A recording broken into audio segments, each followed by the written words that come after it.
Hey guys, welcome to another recap of The Bachelor. The madness continues this week. Yes, it does, in South Africa for the overnight dates.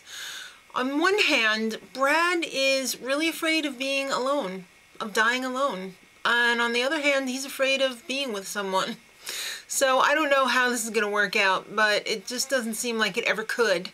So for the first date, the first overnight date, he picks up Chantal and they go on a little safari. I have to tell you, I was very impressed with all of the animals. They were totally amazing. But Robot Brad was just like, wow, look at that giraffe. That's really an amazing animal. It really is. What is wrong with him? Is he ever going to turn into a human?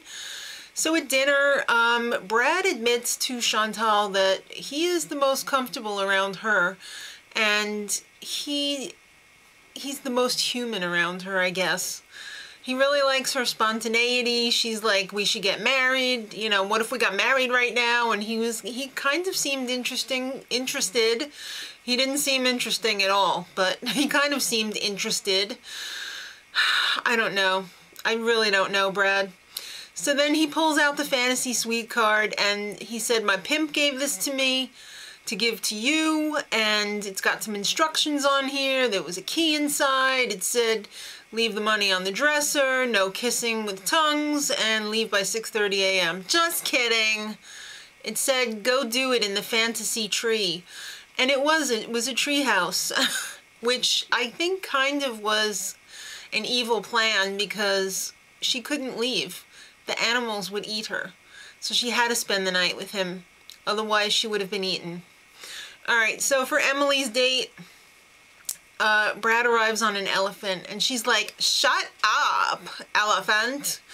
They go to an elephant pond. It was cute. It wasn't as good as the safari date, but if you like elephants, I guess it was all right. So Brad wants to know what's going to happen if this works out. I mean, with the kid and all. And Brad's plan is to spend every minute that they're together with Ricky as well. I'm sorry, Brad, but that's just not normal. Kids don't spend all those hours with their parents. They need alone time to do grown-up things, if you know what I mean. If you want the kid around for that, I think you're barking up the wrong tree. All right, so at dinner, he can't even look at her. It's so sad. I keep waiting for Jake Pavelka to step out from behind a tree somewhere and say, bitch, get away from him. He's mine. But I don't think it's going to happen. But wouldn't it be funny if it did? So he pulls out the fantasy suite card for her. And she's a little confused because she wants to be a good example for Ricky. I mean, she doesn't want to slut it up in front of her kid. But she does have needs. Mothers have needs as well. And they go to the fantasy suite room, and he kind of freaks out when she says, I think I'm falling in love with you.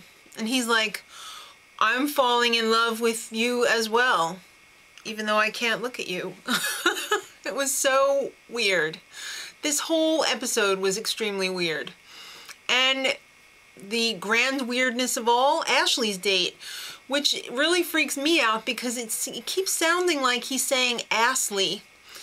Ashley, get over here. Ass. Okay, so she's got the sluttiest shorts on in the history of man. I almost thought they were in Egypt for a while because of all the camels and their toes. She also freaked out because there was a helicopter ride and she was terrified. So she kind of ran away, but then she came back and he was like, actually looking like he was enjoying himself for once. But then the wine came out. Alcohol's not a good choice for these two because the conversation turned to career and it pretty much imploded because she wants to be a dentist and she wants to live in Maine and that's it. So he was kind of put off by that because unfortunately he doesn't live in Maine. He lives in Austin. So at dinner, more wine, more bad conversation. She's a horrible communicator, and so is he. So two wrongs don't make it right. The whole dinner just died. I mean, I actually heard crickets, and it wasn't just because they were in Africa either. The fantasy suite card came out. Uh, Brad thought, oh my God, if I could just get her to the room and we could at least do something, maybe I could salvage this, but a charged up defibrillator couldn't have jump-started that deal. So it was dead. So it's time to chat with the pimp, Chris Harrison.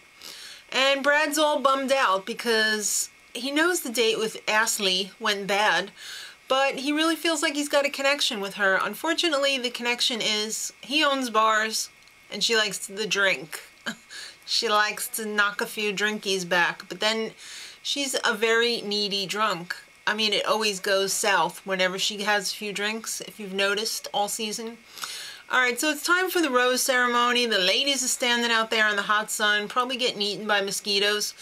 He pulls Ashley aside and he apologizes. But the whole thing's a train wreck because they don't know how to speak to each other.